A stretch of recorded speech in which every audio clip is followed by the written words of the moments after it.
Hello everyone, welcome back to another new blog. तर आजच्या दिवसाची सुरुवात झालेली आहे आणि माझं अर्धं काम झालं आहे, अर्धं काम बाकी आहे. म्हणजे नाश्ता झाला आणि भांडी वगैरे झाली. आता म्हटलं थोडंसं तोंड धुवून या, त्यामुळे आवडता माझा एक्सक्यूज करा, आवडलं नाही आहे. आणि सुरुवात जर केली नाही ना तर ब्लॉग होतच नाही. त्यामुळे म्हटलं आता पटकन सुरुवात करूया. आपण आवरत बसलं म्हणजे आणि 12 वाजतील. तर सकाळचा नाश्ता झाला, भांडी झालीत आणि तोंडात पाय धुतलं. आता म्हटलं आधी ब्लॉगची आधी आवरूया असं वाटलं, परत म्हटलं नाही, ब्लॉगची सुरुवात आधी करूया, नंतर आवरूया. आणि सियाची तब्येत बरी नाही, जसं की मी तुम्हाला म्हटलं की मला सांगितलं की सिया सारखं सांगलीला जायचं असं करते. काल थोडंसं ताप आला होता, मग डॉक्टरकडे गेलो होतो आम्ही आणि थोडंसं खोकला पण आहे. तर आता औषधं आणलं तेव्हा आता तिला औषधं पडल्याची वेळ झाली. सकाळी जबरदस्ती तिला शिरा बनवून दिला आणि खायला सांगितलं. तर जबरदस्ती नाश्ता केला आहे तिने.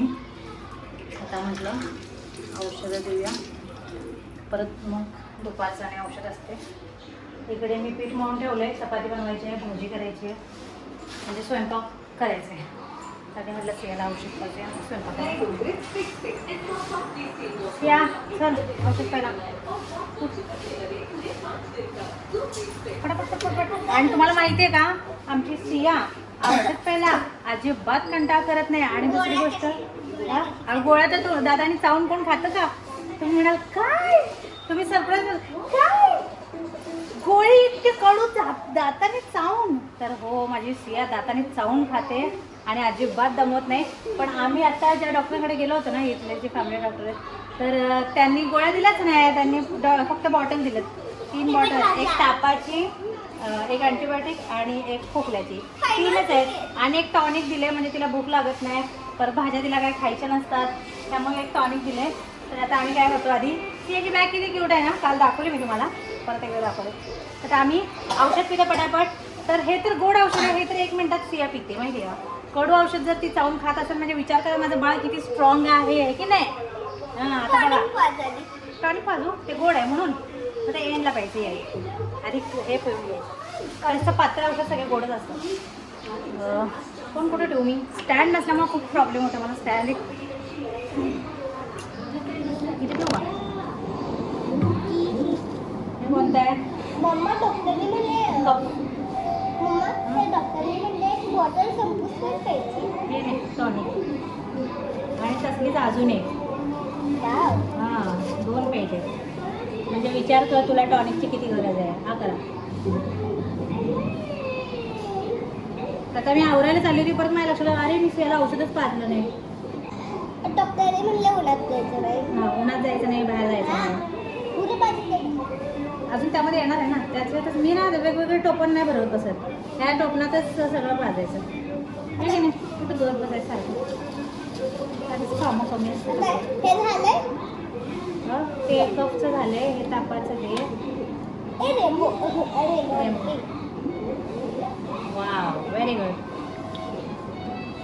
ते साईडला घेऊन टाकायचं. कुठलं काढल्यास? ग्रीन काढल्यास? ते नाही, ते ग्रीन विहानचं आहे ते. आता टॉनिक ते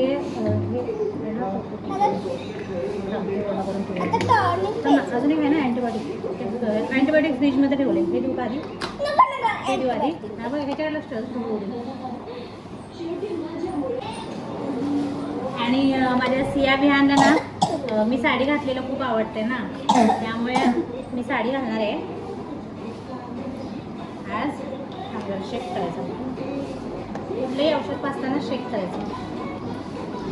ते खूप पातळ होतं म्हणून मी ते शेक केलं नाही. हे कडू औषध आहे का? किती आहे मला? मी 3.5 आहे.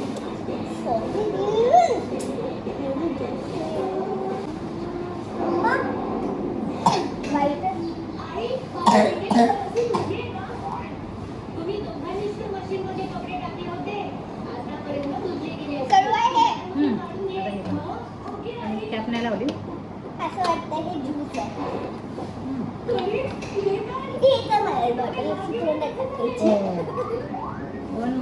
संपेपर्यंत किती मला 5 मिनिट सकाळ संध्याकाळ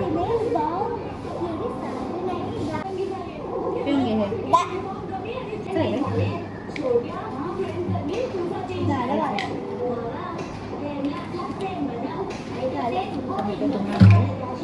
गिफ्ट भेटणार. तुम्हाला माहिती आहे का सांगलीचे एक डॉक्टर आहेत त्यांचं नाव प्रदीप पाटील आणि प्रदीप पाटील प्रदीप पाटील त्याच्यानी ते ना आमचे फेवरेट आणि फॅमिली डॉक्टर आहेत. हा, आणि इंजेक्शन लावतात भले पण त्यांचे एक इंजेक्शन आणि गोळ्या बरेच होते. बरेच होते.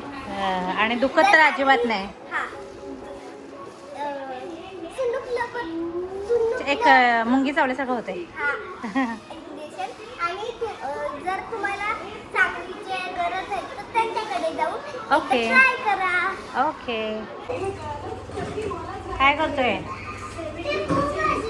हा कसला बो धागा?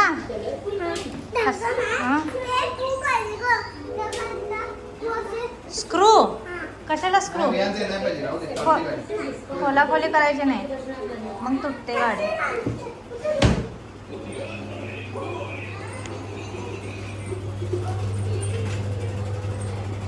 बघू तुझी नवीन गाडी.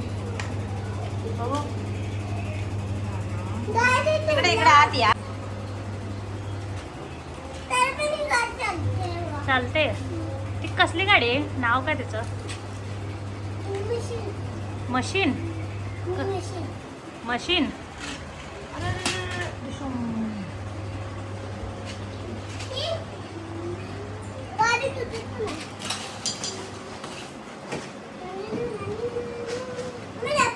हे कपडे धुवून ठेवलेत मला वाळत घालायचे आहेत. दुसरे पण भरले होते. आता एवढे मला कपडे वाळत कसे घालू मी? टेन्शन आले मला.